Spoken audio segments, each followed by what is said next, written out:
Jump King, another game that wants to make you end it all. Jump King is a simple game with a simple goal. According to legends, there is a smoking hot babe at the top, and I mean, what more incentive do you really need? The player...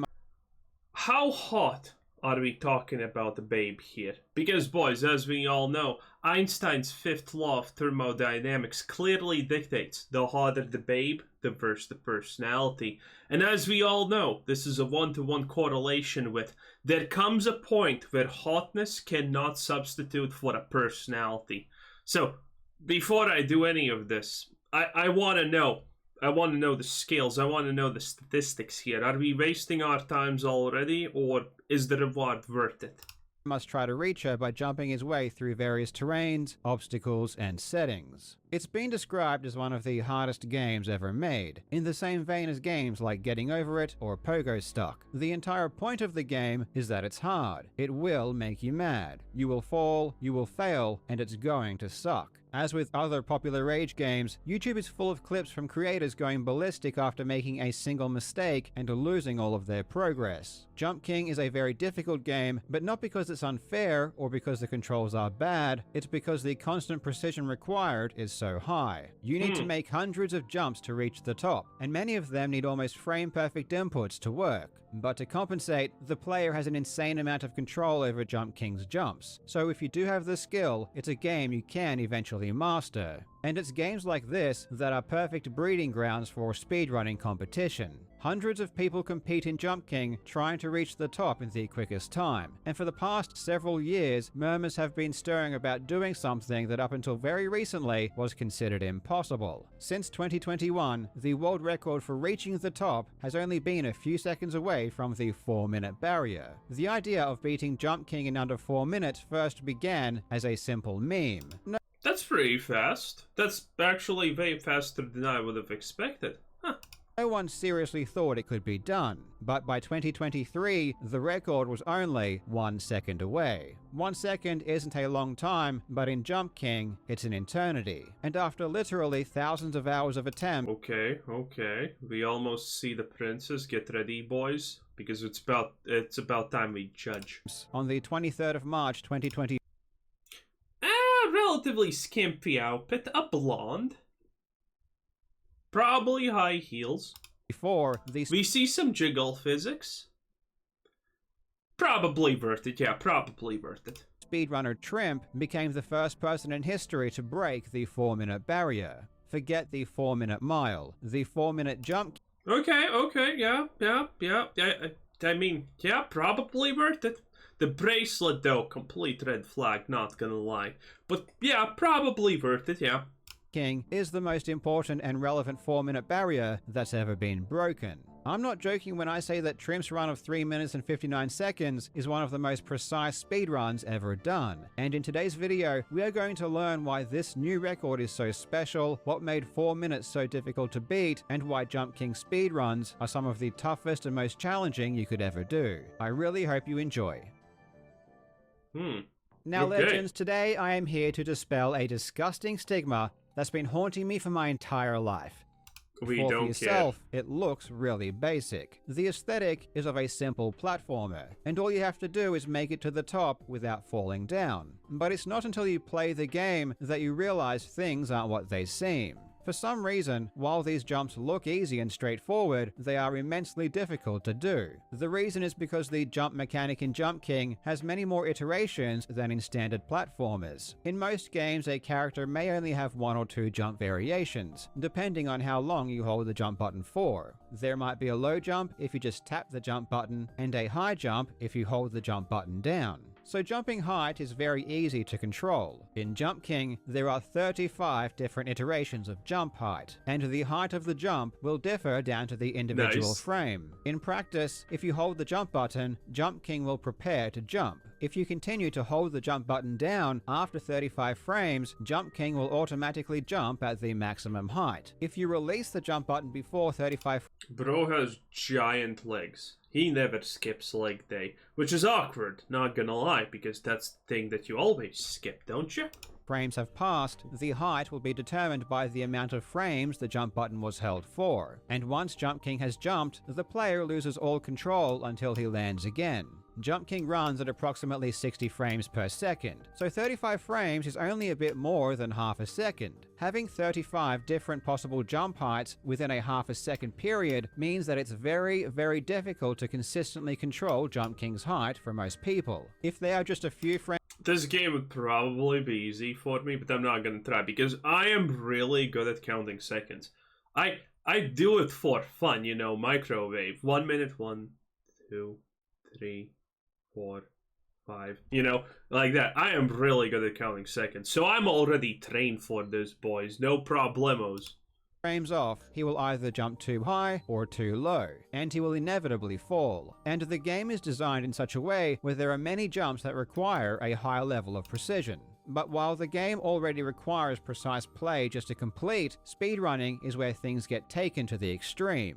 Jump King only has... Yeah, they usually are taken to extreme at speedrunning. That's why it's called speedrunning, Carl. Please! 3 buttons to worry about: left, right, and jump. So the game isn't about complex controls, it's all about timing. It's very similar to a game like Geometry Dash, where the best players are the ones that can time their inputs more accurately than everyone else. Timing isn't just important for successfully jumping to the next platform, it's important for how quickly you can do it. Obviously, if you don't hold down the jump button for long enough, you won't make the height and you will fall. So for Oh please, I haven't played this game, but I can already tell you that this is a maximum wind-up jump. Like, come on.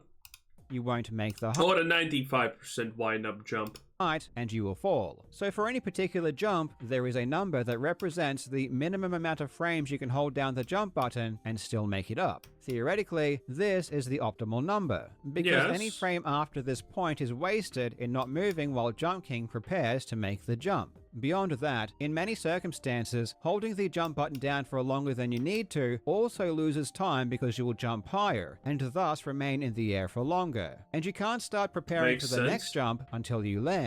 So that is an 82% jump. I can already tell.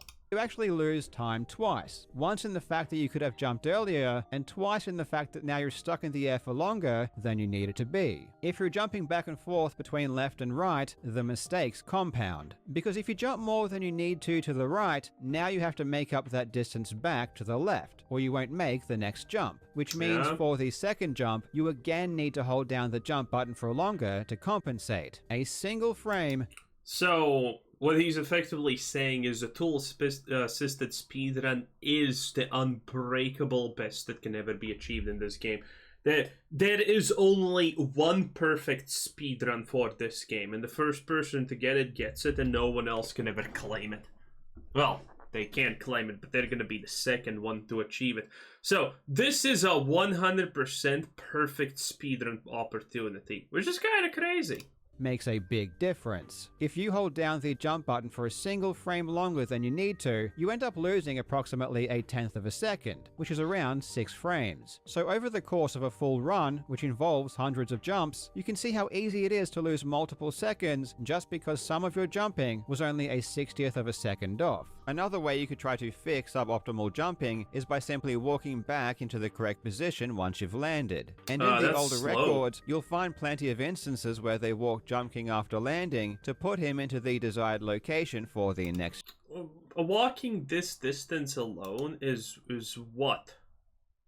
1/4 of a second? To put him into the desired location. Yeah, that's not good. Probably jumping longer is better. For the next jump. But this style of play is far slower. For starters, jumping speed is faster than walking speed, so you lose time horizontally. But also, again, you want to be preparing to jump as much as possible because the idea is to go up. Any time that you're not preparing for the next jump when you could be is time lost. So as years went on, players walked and walked less. And in theory, it's best to never walk under any circumstances. However, of course, in order to achieve the ultimate goal of walking less, this means your jumps have to be more and more precise. And the difficulty level begins to skyrocket. This theory of optimal jumping applies to all areas except for one, which is the area called Stormwall Pass, just past the halfway mark. In this section, wind blows left and right, which has a great impact on Jump King's sideways momentum. Some jumps require the assistance of wind to make the distance, and other jumps are impossible to do while the wind is blowing against you. This ends up impacting speedruns dramatically, because it means you have to wait for the wind to be blocked. Wow, did you see that? That is absolutely insane for a speedrun. Jumps are impossible to do while the wind is blowing against you. This ends up impacting speedruns dramatically. He just jumps basically straight up. Slightly, you know?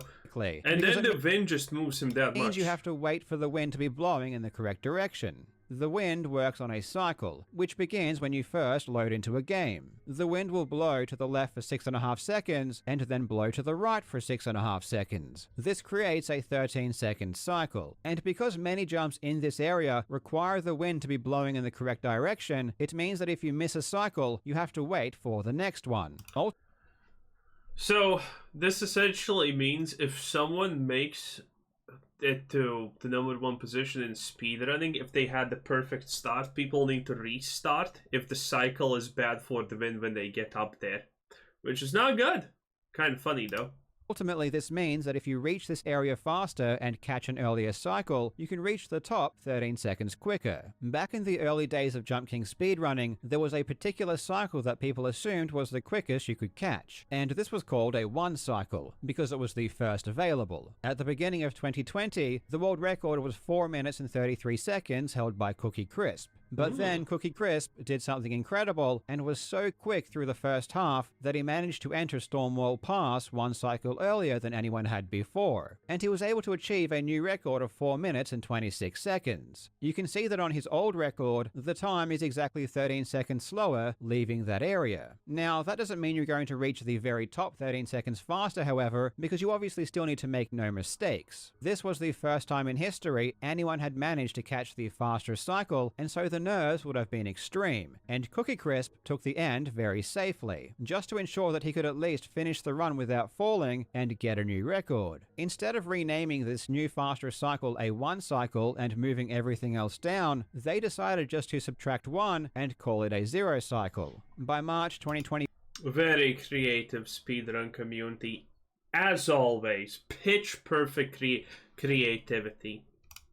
Players had become much better at the game, which meant they were making the 0 cycle far more often, which enabled them to optimize the end even more. It makes intuitive sense that if you can make it to the end more consistently, you'll have more opportunities to break the record. And the record was now a 4:15 held by Trimp using the 0 cycle. At this point in time, a 4-minute run was still out of the question, because even if you did the first half so fast you could make an earlier win cycle, you'd still, after all of that, have to do the end 2 seconds faster as well. On the 14th of March 2021, Trimp did, however, achieve the first half of this equation. For the first time in history, he reached Stormwall Pass quick enough to make it through 1 cycle earlier. Again, as was the case with Cookie Crisp, because this was a world first, Trimp took the end very safely and only lowered the record by 3 seconds. This new faster cycle is called a weak 1 cycle, and this weird numbering scheme is now a funny relic of the earliest speedruns. Accounting for the 13-second gain by reaching this new faster cycle, it meant that the record could now foreseeably go down to a time of 4 minutes and 2 seconds. And 2 years later, in 2023, they had even managed slightly better.